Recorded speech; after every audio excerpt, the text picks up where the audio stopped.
Donc pour le rotor, il a demandé de trouver l'expression de l'angle θr de la matrice de Park pour réaliser une transformation des trois courants IA, B, C vers des courants ID, Q, du système équilibré. Donc après le passage par une matrice θr. Dans cette étape, on va déterminer l'expression de θr du rotor.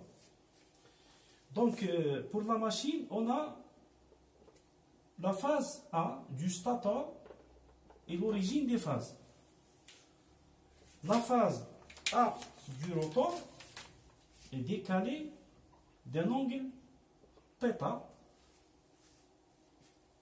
par rapport à la phase A du stator, la phase A rotorique. On a supposé que le champ magnétique tournant, il coïncide avec l'axe D. Donc le champ magnétique tournant, il coïncide avec l'axe de T. B, θ de T. L'onde qu'on a dit que c'est une onde créée par le stator et c'est une onde spatio-temporelle. L'angle D est déphasé par rapport, l'axe D est déphasé par rapport à la phase A avec un angle θs.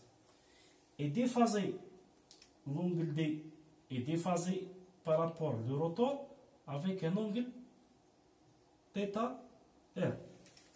Donc selon cette représentation vectorielle, on remarque que θs est égal à θ plus θr. Donc θs est égal à θ plus θr. Dans la question précédente, on a trouvé que θs, l'angle statorique, est représenté ou il est donné par cette expression.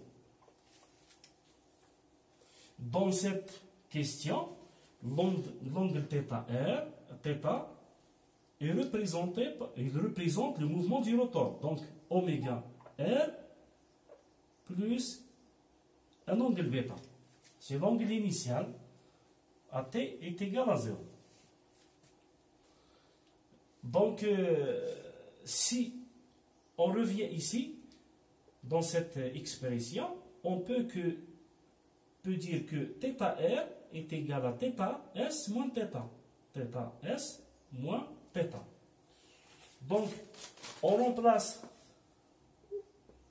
l'expression 1 ici et l'expression 2 ici. On trouve que θr est égal à oméga s de t plus alpha moins θ, c'est oméga r de t plus bêta. Donc, θr est égal à oméga s moins oméga r fois le temps plus alpha moins bêta. Cette expression ou cette différence, elle représente la vitesse du glissement. Donc, oméga s moins oméga r est égal à g oméga s, selon l'expression du glissement. Puisque le glissement est égal à oméga s moins oméga r sur g oméga s. Donc, g oméga s est égal à oméga s moins oméga. C'est la vitesse du glissement. Le terme g oméga s, il représente la vitesse du glissement. Donc, à partir de cette expression, dans les questions qui suivent, on va travailler avec cet angle pour la transformation de Park θr.